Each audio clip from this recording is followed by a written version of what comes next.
একবার একটি শিশু শহর থেকে তার দাদুর সাথে দেখা করতে এসেছিল। ছেলেটি সারাক্ষণ তার দাদুর সাথে খেলতো। হঠাৎ করে সে তার দাদুকে বলল, দাদু, আমি যখন বড় হব তখন একজন সফল মানুষ হতে চাই, আমাকে কিছু সফল হওয়ার উপায় বলো দাদু। দাদু এ কথার কোনো উত্তর না দিয়ে তার নাতনিকে নিয়ে একটি নার্সারিতে গেলেন। ছেলেটির দাদু দুটি চারা গাছ নিয়ে এলো, একটি বাড়ির ভিতরে এবং অন্যটি বাড়ির বাহিরে সে রোপণ করলো। দাদু তার নাতনিকে প্রশ্ন করলো, তোমার কি মনে হয় এই যে দুটো গাছ, তার ভিতর কোন গাছটি বেশি ভালো হবে? ছেলেটি উত্তরে বলল, এটি সকল বিপদ থেকে ঘিরে থাকবে, তাই বাড়ির মধ্যে যে গাছটি লাগানো হয়েছে সেই গাছটি অনায়াসেই ভালো হয়ে। দাদু হেসে বলল, দেখা যাক।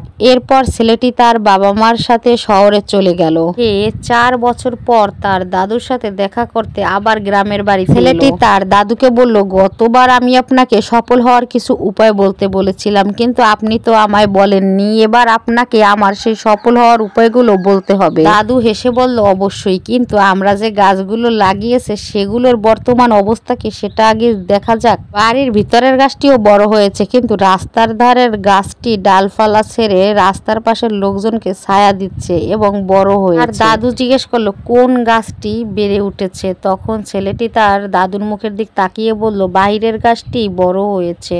ছেলেটি বলল, দাদা, এটা কিভাবে সম্ভব? বাহিরের ভিতরে যে গাছটি সেটার তো অনেক বাধা বিপত্তির সম্মুখীন হতে হয়েছে। তখন দাদু বলল, বাহিরের গাছটির সকল পরিস্থিতির সাথে মোকাবেলা করতে হয়েছে, তাই সে মাটির নিচে শিকড় দিয়ে তার পরিস্থিতি শক্ত করেছে এবং উপরে ডালপালা ছড়িয়েছে। দাদু বলল, আমি তোমাকে যা বলতে চাচ্ছি তুমি সেটা মনে রাখবে। তুমি যদি জীবনকে সহজভাবে কাটাতে চাও তাহলে কখনো তুমি সফল হতে পারবে না, আর তুমি যদি সকল বিপদ উপেক্ষা করে থাকতে পারো তাহলে তোমার পক্ষে কোনো বিপদই মোকাবেলা করা আর কোনো অবস্থায় কেউ তোমাকে থামিয়ে রাখতে পারবে না। ছেলেটির দাদু বলল, জীবনে চলার পথে তুমি অনেক সমস্যার সম্মুখীন হবে, কিন্তু ভয় পেয়ে পিছপা হলে চলবে না। ভয়ের সাথে মোকাবেলা করে ভয়কে জয় করতে হবে। কাজকে কখনো কঠিন মনে করা যাবে না। নিজের পায়ে নিজের মাটিকে শক্ত করে আঁকলে রেখে শক্তভাবে বাঁচতে হবে। কারোর উপর নির্ভর হওয়া যাবে না, কারণ নিজের চিন্তা নিজেরই করতে হবে।